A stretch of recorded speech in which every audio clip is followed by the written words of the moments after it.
Espírito Santo. São de Maria, vossa amadíssima. Podemos sentar um pouquinho. Jesus, manso e humilde de coração. João 6,51. Eu sou o pão vivo descido do céu. Quem comer deste pão viverá eternamente, e o pão que eu hei de dar é a minha carne para a vida do mundo. Alguém pode perguntar, qual é o segredo da santidade? O segredo da santidade está em receber o corpo e o sangue de Cristo em estado de graça e sempre com um desejo muito profundo de estar unido a Deus através da santa comunhão. A palavra Eucaristia, Eucharistén, em grego, significa isso, ação de graças. Um dia perguntaram para São João Maria Vianney o que era necessário para ser santo. Ele respondeu com duas palavras, a graça e a cruz. A graça, ela está sempre pronta para nós. Mateus 26:41. Vigiai e orai, o Espírito está pronto, a graça está pronta. Deus é sempre pronto, sempre rápido a iluminar a nossa inteligência, a fortalecer a nossa vontade, a dar esperança para o nosso coração. A graça está pronta, o Espírito está pronto, mas a carne, a natureza humana, ela é fraca, ela é frágil, ela é falha. Então é necessário a graça de Deus, o favor de Deus, a iniciativa de Deus em tudo. Romanos capítulo 5, versículo 20. Aonde abundou o pecado, superabundou a graça. A graça de Deus é superabundante. A graça de Deus, ela é transformante. E a graça de Deus, ela se manifesta numa pessoa, em nosso Senhor Jesus Cristo. Tito capítulo 2, versículo 20. Manifestou-se a graça de Deus. Jesus Cristo em pessoa, Ele é todo o presente de Deus, Ele é toda a bondade de Deus para a humanidade. E para recebermos a graça de Deus, nós precisamos querer, precisamos abrir os nossos corações. Apocalipse capítulo 3, versículo 20. Eis que estou à porta e bato, se ouvires a minha voz, entrarei e cearei contigo, e tu comigo, e ao vencedor eu darei a sentar comigo no trono do meu Deus. A maior desgraça que existe na humanidade, o maior mal que existe na face da terra, já dizia o Papa Bento XVI, e também antes dele, o Papa Bento XV, é a ignorância religiosa. A ignorância religiosa. Ignorância religiosa. A ignorância religiosa é a maior desgraça que pode acontecer ao indivíduo, à família, à sociedade e à igreja. As pessoas parecem que não têm inteligência, parece que não têm bom senso. Deus não tem como falar com cachorros, com gatos, com tartarugas, com macacos, com águias. São animais irracionais. Agora o ser humano não. O ser humano, ele é dotado da imagem e semelhança de Deus. Se a gente pega um sorvete e um pedacinho de esterco e fala qual que é de comer, você sabe qual que é de comer. Se é um pedaço de carne, um pedacinho de esterco, você sabe, você tem racionalidade. Se eu pego uma nota de R$2 e uma nota de R$100, coloco na sua frente e pergunto qual que você quer. Pode ser até um menininho de 6 anos, 7 anos, pega de R$100. A gente não é bobo não, nós sabemos as coisas boas, materiais, circunstanciais que a gente precisa. Mas parece que na hora que Deus quer nos educar, estou falando da humanidade, viu? Não estou falando de você que está sentado aqui, não. Estou falando da humanidade inteira. Parece que quando Deus quer falar conosco, quer dar catequese para nós, quer iluminar o nosso coração, fica aquela lentidão, aquela coisa, né? Tem 3 espécies de seres humanos. Os primeiros, aqueles que desconhecem totalmente Jesus Cristo, desconhecem. São coitadinhos que estão vivendo na ignorância. Atos dos Apóstolos, capítulo 17, versículo 30. Deus, não levando em conta o tempo da ignorância, convida todos os homens, todos os tempos e lugares, à conversão e à penitência. Deus não leva em conta o tempo da ignorância. Apocalipse capítulo 3, versículo 16.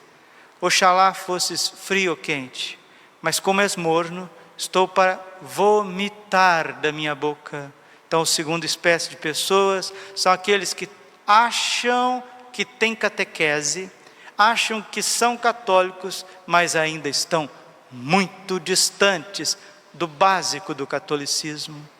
E há uma terceira espécie de pessoas que, graças a Deus, foram iluminadas pela catequese e têm ainda uma grande sede de Deus, ainda continuam querendo aprender as coisas de Deus e se esforçam e estão abertos. Então, meus filhos, o que Deus quer dar para nós nestes tempos finais, Ele quer dar para nós a sua graça, que quer transformar o nosso coração, todos os sentidos, e quer dar para nós a cruz. Hoje eu estava meditando o Diário da Confiança, Monsenhor Ascânio Brandão, página 111, largura, comprimento e altura da cruz, porque a graça sempre é acompanhada pela cruz. A graça é o remédio, a cruz é a seringa, né? Está todo mundo querendo tomar vacina, né? Vacina, mas a vacina tem uma picadinha, né? Tem uma picadinha, e se você pega só a agulha com a seringa, aquilo não tem valor nenhum, não tem efeito nenhum. E se você tem só o remédio, se você ingere o remédio via oral, muitas vezes para uma vacina isso não funciona. Então é preciso o remédio e a seringa. Assim também é na vida espiritual. Nós precisamos do remédio e ele está sempre pronto. É a graça de Deus. Mas como que vai ser aplicada a graça de Deus? A salvação de Deus, a transformação de Deus? Vai ser aplicada através da seringa, que é a cruz. A piedosa autora dos Avisos Espirituais escreve no seu livro das Consolações que devemos aceitar a cruz de nosso Senhor, a cruz que Ele nos envia, sem a diminuir em largura, nem em comprimento ou em altura. Tal como a recebemos, devemos levá-la até o Calvário, como fez nosso Senhor, o Divino Redentor. Aceitai vossa cruz na sua largura, que abraça todas as coisas e circunstâncias capazes de vos fazer sofrer. Todas as penas, tudo que vier, aceitai-a no seu cumprimento, isto é, na sua duração.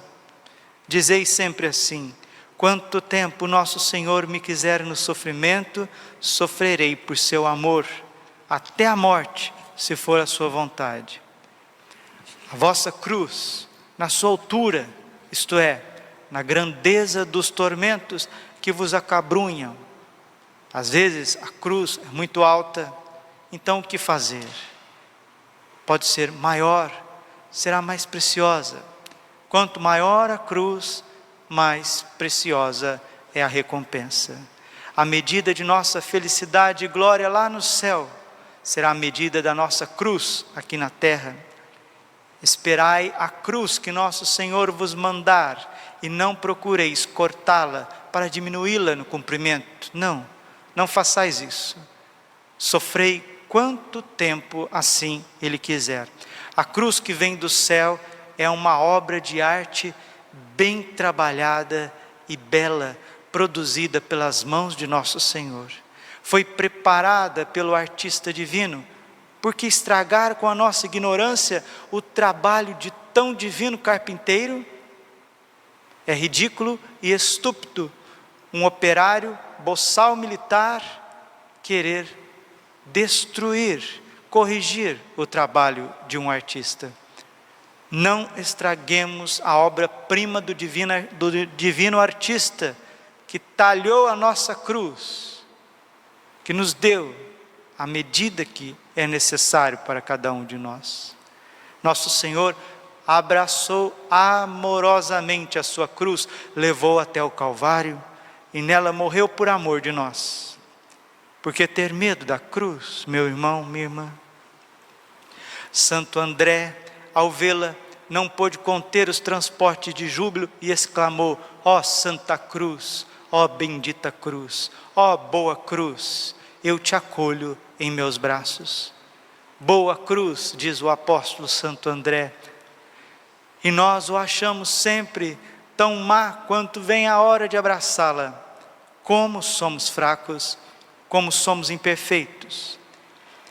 Santo Curadars dizia: o medo da cruz é a nossa maior cruz. O medo da cruz é a nossa maior cruz. O sofrimento, quando acha almas decididas e corajosas que enfrentam, ficam sempre reduzidos à metade. Nossos nervos e imaginação costumam exagerar muito o peso e o tamanho da cruz. Se soubéssemos o valor da cruz, andaríamos à sua procura e não fugiríamos dela. A cruz deveria ser para nós o que o dinheiro é para o avarento. Quem menos sofre é quem não teme a cruz. Para fugir dela, atiram-se almas como loucas mariposas no fogo do tanto fogo, tanto falso brilho deste mundo, dos prazeres. Essas pobrezinhas almas é que são esmagadas pela cruz, as que fogem da cruz. Nosso Senhor, a cruz de Nosso Senhor é pesada, mas temos quem nos ajude a carregá-la. Ele mesmo, Nosso Senhor Jesus Cristo, transformou em cirineu de misericórdia para toda a humanidade. Depois de sua paixão, vem carregar a nossa cruz, ou melhor, ajudar-nos a carregá-la até o Calvário. E não quereis carregar com vosso Pai Celeste a cruz que Ele vos oferece com tanto amor e para o vosso bem, ajudando-vos ainda a carregá-la como divino cirineu de misericórdia? Por que tanto medo da cruz? Santo Curadars, o que é preciso para ser santo? A graça e a cruz. Se nós acolhemos tudo que Deus enviar na sua providência e sabemos oferecer, seremos santos. Se continuarmos achando que não é conosco e nesta ignorância invencível de um coração orgulhoso, insensível, que começa na infância. Às vezes a gente vê crianças muito difíceis, crianças e adolescentes. Na verdade não são crianças e adolescentes muito difíceis, são coraçõezinhos de criança, de adolescente, já desde a tenra infância, duros, soberbos. São João Bosco dizia que o caminho da salvação e da santidade deve começar de criança e adolescente. Se assim vai bem, tudo vai bem até o término da vida. Se assim vai mal, na vida infantil e de adolescente, depois para corrigir, depois de adulto, é muito difícil, Talvez só o purgatório e por muito tempo. Sejamos nós, como bom ladrão, espertos, conquistemos a misericórdia de Deus, Ele que não falha no seu amor e na sua bondade. Glória ao Pai, Filho e Espírito Santo, como era no princípio, agora e sempre. Coração Imaculado de Maria, confiança, saúde. Cantemos o nosso